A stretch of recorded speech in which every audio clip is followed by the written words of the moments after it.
Welcome to McPlum, simple solutions served daily.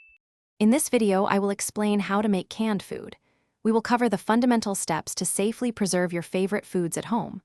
First, it is crucial to understand the two primary methods: water bath canning for high-acid foods and pressure canning for low-acid foods. Gathering your essential equipment, such as proper canning jars, new lids, and a reliable canner, is your initial step.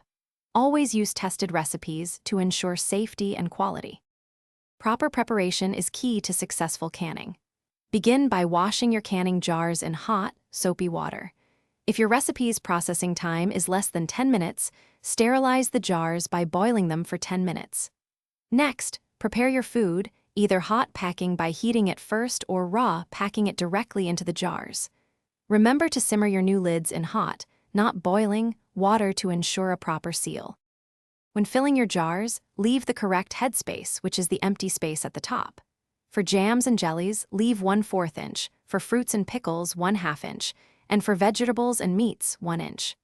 After filling, remove any trapped air bubbles by gently sliding a non-metallic tool around the inside of the jar.